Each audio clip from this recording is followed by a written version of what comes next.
Kroşe Örgü Atölyesi'nden herkese merhaba. 4 kare parçadan oluşan bir bluz modeli anlatacağım size. Bedeniniz 40 beden üzerinde ise bu karelerin genişliği birbirine eşit olmayacak. Onun nasıl olması gerektiğini, kolları nasıl yapmanız gerektiğini birazdan size anlatacağım. İp ve tığ hakkında bilgi vereyim. Batik ip kullanıyorum. Orta kalınlıkta illa batik olması gerekmiyor. Rengarenk kalan iplerinizle de yapabilirsiniz. Önemli olan ip kalınlıklarının birbirine eşit olması. Bakın orta kalınlıkta bir ip. Normalde 3,5-4 numarayla da örebilirsiniz. Ama bu model dokusu sert olmaması gereken bir model olduğu için, hantal durmaması gerektiği için üzerinizde bakın böyle ben bu modeli 6 milimlik tığla ördüm. Çünkü modelin biraz üzerimde gevşek ve salaş durmasını istiyorum. Klasik kare motiftir bu. Nasıl başlayacağınızı bilmeyenler için anlatayım. Bilenler bu bölümü atlayıp ilerleyen bölümleri nasıl bir kaza dönüştürdüğümüzü izleyebilirler. 2, 3, 4, 5 tane zincir çekiyorum. Bakın ilk boşluğa değil, şöyle şu boşluğa sökülmeleri önlemek için şu boşluğa batıyorum. 1, 2, 3 zincirle yukarı çıkıyorum ve ilk 3 zinciri ilk trabzan kabul edip 1, 2, 3 tane trabzan yapmış oluyorum. İlk sırada aralara hep 3 zincir çekeceğim. Yine boşluğun içine 1,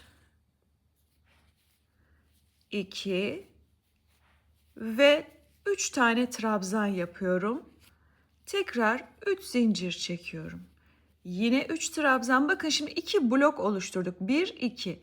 Bu bloklardan yani 3'er trabzan yaparak oluşturduğumuz bloklardan toplam 4 tane yapacağız. Aralara 3 zincir çekeceğiz. 1, 2, 3, 4. 3 zinciri çekiyorum. Ben şöyle yapacağım. Şu baş noktaya bu şekilde kilitleme yapıyorum. Ve ipi hafif gevşek bırakıyorum, sağdaki ipi. Ortada bir yere de aynı şekilde kilitleme yapıyorum. Tekrar ipi gevşek bırakıp bu sefer boşluğa gelip buradan itibaren ikinci sırayı yürütüyorum. Eğer renk değiştirecekseniz zaten buna gerek yok. Buradan direkt başlayabilirsiniz. 3 tane zincirle başladım. Tekrar yine blokları oluşturacağım. Nasıl oluşturacağım? İkinci sıra metodumuz her bir boşluğun içine bir köşe oluşturmak. Köşe oluşturmak da şu şekilde oluyor.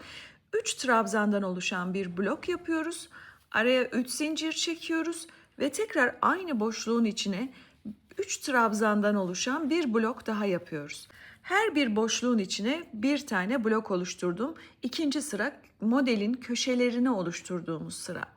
Araya 2 zincir çekeceğim. Bir köşeden bir köşeye atlarken 2 zincir çekiyorum. 3 zincir değil. Burası önemli. Çok sıkı örüyorsanız 3 zincir çekebilirsiniz tabii ki. Köşelerde hep aynı metot. 3 trabzan, 3 zincir, 3 trabzan. Bakın böyle. 2 zincir çekiyorum. Neden? Çünkü diğer köşeye atlayacağım. Burada da aynı metodu uygulayacağız. Bütün köşelerde 3 trabzan, 3 zincir, 3 trabzan.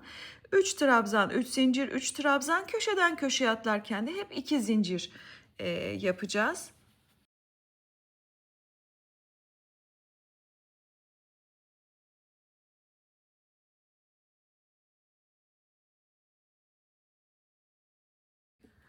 Bakın bütün boşlukları, köşe boşluklarını böyle yeni köşeler oluşturarak doldurdum.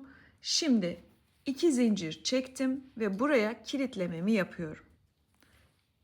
Köşe uca kilitlememi yaptım. Hafif boşluk bırakıyorum burada ortada bir yere. Yine bu şekilde ve boşluğa atladım. Tek renk ya da benim gibi batik iple örüyorsanız renk değiştirmeyecekseniz bu metodu uygulamanız lazım. Modelin bundan sonraki kısmı şöyle ilerleyecek. Burada oluşturduğumuz bakın 1, 2, 3, 4 köşe var. Bu 4 köşenin orta noktalarına yani bu boşluklara her zaman 3 trabzan, 3 zincir, 3 trabzan yapacaksınız. 3 trabzan, 3 zincir, 3 trabzan. Ara boşluklara da geçerken 3 zincir değil 2 zincirle geçip bütün ara boşlukları 3 trabzanla dolduracaksınız. Şimdi hemen uygulamalı şekilde göstereyim. 3 zincirle yukarı çıktım. 3 trabzan görüntüsü var. Araya 3 zincir demiştim köşelerde her zaman. Bu şekilde. Araya atlarken, ara boşluklara atlarken her zaman 2 zincir ve 3 trabzan.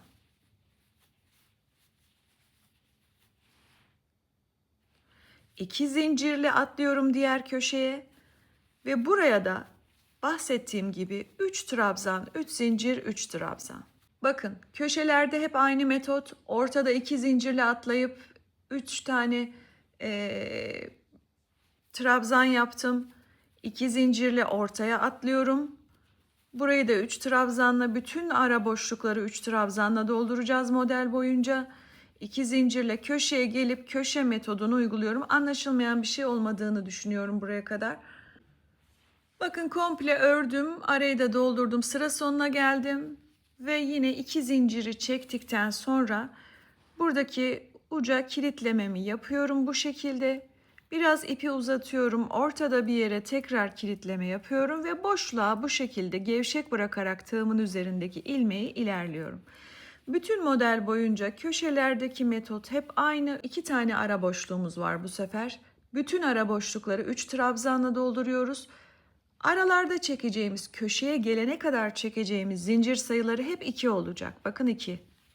Tekrar bu boşluğu 3 trabzanla dolduruyorum. 2. Tekrar boşluğu 3 trabzanla dolduruyorum. Zincir sayım hep 2. Köşelerde 3 trabzan, 3 zincir, 3 trabzan. Şimdi artık bundan sonrasını anlatmama gerek yok diye düşünüyorum. Büyük model üzerinde de göstereceğim.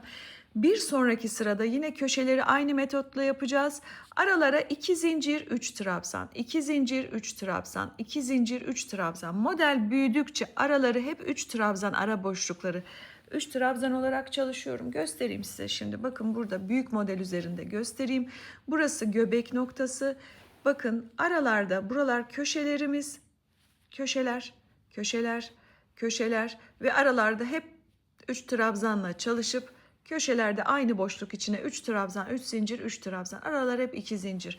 Kaç sıra öreceksiniz? Şimdi burada önemli olan sizin, ben kendi beden ölçüme göre ve kullandığım tığ ve ipe göre şuradan şuraya yaklaşık 50 santim yaptım. Yani 50 santim genişliğinde bir kare motif yaptım. Burada önemli olan şey önden göğüs çevrenizde ölçmeniz. Herkesin göğüs çevresi farklı olduğu için göğüs çevreniz üzerinde ölçün ve uygun olup olmadığına karar verin. Ben 11 sıra ördüm. 4 tane 11 sıradan oluşan motif hazırlayacağım. Şimdi birbirine eşit olması, bunun esprisi bu bluz şeklinin. Ama bedeniniz büyükse, x large, işte atıyorum large ise o zaman kolları gövde kadar örmek kolları çok bollaştıracaktır. Zaten balon kol olacak. Bilekte büzeceğiz birazdan bu kareleri. Onu da göstereceğim.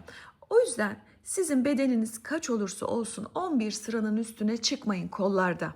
Gövdede çıkacaksınız ama kolları 11 sıradan fazla örmeyin. Kolları balon kol yapacağız. Ama eğer küçük numara tığ kullanıyorsanız, yani 6 numaranın 5 numaranın altında tığ kullanıyorsanız kolları 11 sıradan fazla örebilirsiniz. 13 yapabilirsiniz mesela. 11 sıradan oluşan, bunu 36-38 beden için 11 sıradan oluşan bu motiflerden 4 tane ördüm. Bedeniniz üzerinde ölçüyorsunuz. Yani şurada omuzdan ölçüyorsunuz. Omuzdan, yani gövdenizde, göğsünüzün çevresinde ölçüyorsunuz. Göğüs çevrenizi tamamlıyorsa önden, bu uzunluk yeterli demektir. Genişlik ve uzunluk yeterli demektir. 4 tane öreceğiz. 4 tane ördük. 2 taneyi bir araya getiriyoruz ve burayı omuzlardan dikiyoruz. Şöyle ortada kalacak, biraz yaka payı kalacak şekilde dikiyoruz. Kol yapıyoruz. Nasıl yapacağız? Şurayı diktikten sonra bunun da tam orta kısmını şuraya denk getirerek burayı ve burayı dikiyorum. Bu motifin tam ortasına denk gelen bölümü ikiye katlıyorum ve ortayı şuraya denk getirerek buradan ve buradan dikiyorum. Kollarımız oldukça geniş. 4 tane birbirine eşit parça olması lazım. Bu modelin özelliği bu. 4 tane birbirine eşit parça yapacağız. Eğer bedeniniz büyükse 4 eşit parça yapmak kolları çok kocaman hale getirecektir.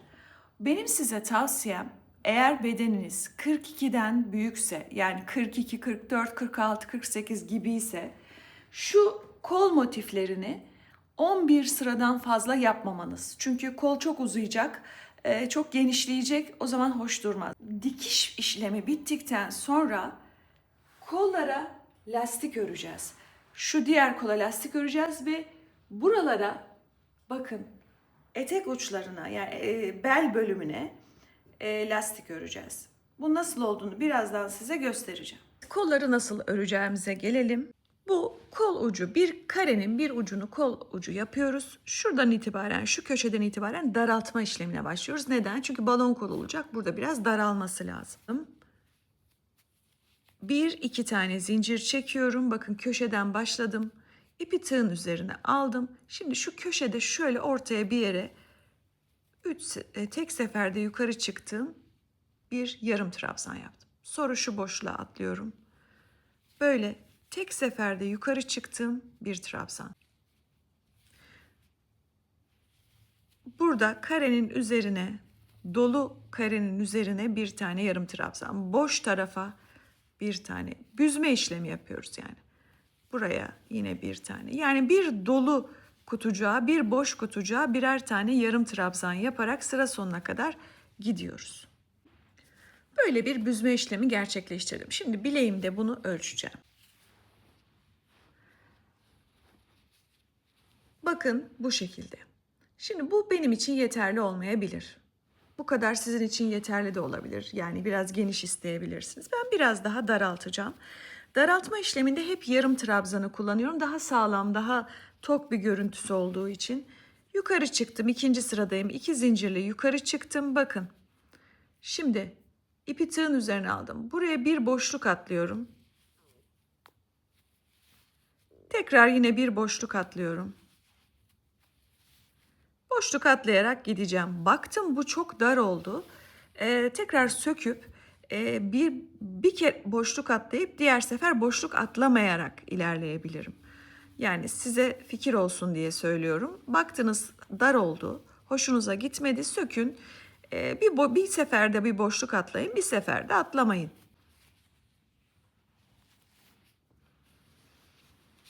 Şimdi ölçüyorum. Bakın böyle. Bence oldu. Şimdi bu sırada artık şöyle yapacağız. Bakın, trabzanlarımızın görüntüsü bu. İpi tığın üzerine alıyorum. Bunun arkasından tığ geçirerek normal trabzan, ikili trabzan. Bunun önünden tığ geçirerek, yani tığ işi lastik modeli diye kanalımda aratırsanız zaten detaylı anlayabilirsiniz modeli.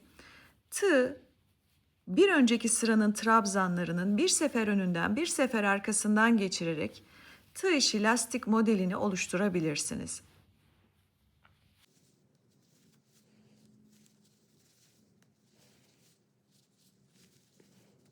İkinci sırada tığ işi modelde ben bu sıradan sonra daha örmeyeceğim. Neden? Çünkü zaten upuzun bir kol oldu. Boyunuz 1.60'ın altındaysa aslında 11 sıra da size fazla gelecektir. 9-10 sıra da yapabilirsiniz kolları. Burada ikinci sırada bitireceğim çünkü yeterince uzun oldu kollar. Eğer kol kısa gelirse lastik kısmını uzun tutabilirsiniz. 2 zincirle yukarı çıktım. Tığ işi lastik modelinde bakıyoruz. Şimdi bunlar önde kabartılı olan trabzanlar. Bunlar da geride kalanlar. Bakın, geride kalan, önde kabartılı olan. Şu geride kalanın önünden tığ geçiriyorum. Kabartılı olanın arkasından tığ geçiriyorum.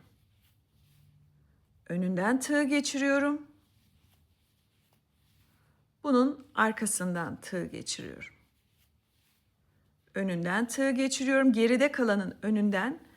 öne doğru kabartılı olan trabzanların arkasından tığ geçiriyorum.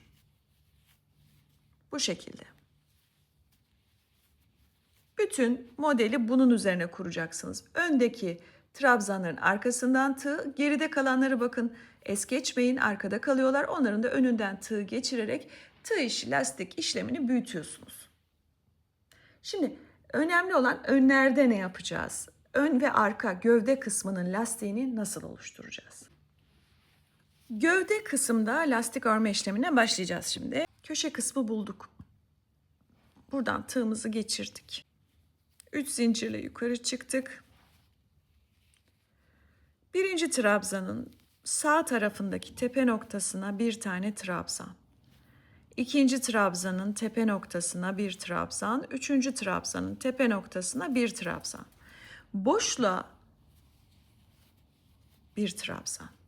Tekrar yine bakın. 3 tane trabzanın tepe noktasına 3 trabzan, boşluklara ise sadece bir tane trabzan yaparak ilk sıramızı bitiriyoruz.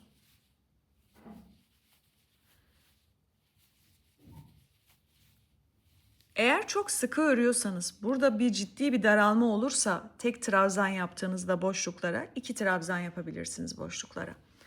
Ben gevşek ördüğüm ve tığ numaram da büyük olduğu için boşluklara bir tane yapmayı tercih ettim. Böyle daha düzgün durdu. Birinci sırayı bu metotla bitirdikten sonra ikinci sıra için dönüyorum. 3 tane zincirle yukarı çıkıyorum.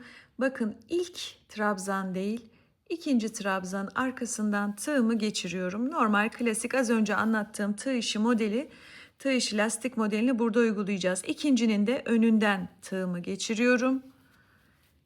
İlkinin arkasından, ikincinin de bakın böyle önünden tığımı geçirerek tığ işi lastik modelini aşağıdaki açıklamalar kısmına ekleyeceğim. Yorumlarda da başa tutturmaya çalışacağım daha iyi anlamanız için. Önde de birincide de arkadan. Bunu kaç sıra örelim? Baktınız kısa geldi, model sizin için kısa oldu. Biraz uzun tutabilirsiniz. Yani 4-5 sıra örebilirsiniz. Ben biraz kısa model istiyorum. 1-2 sıra örüp bırakacağım. Kabartılı bölümlerin arkasından tığ, geride kalanların da önünden tığ geçirerek tığ işi lastik modelini oluşturacağım. Ön ve arka gövde parçalarında bu metodu uyguluyorum. Kollarda uyguladığım metodu az önce anlattım. Sonra da işte az önce anlattığım birleştirme işlemini gerçekleştiriyorsunuz. Hepsi bu kadar. 4 parçayı birleştirdikten sonra şimdi bu şekilde alıyoruz ve kenarları da dikiyoruz. Kazağımız, bluzumuz giyilebilir hale geliyor.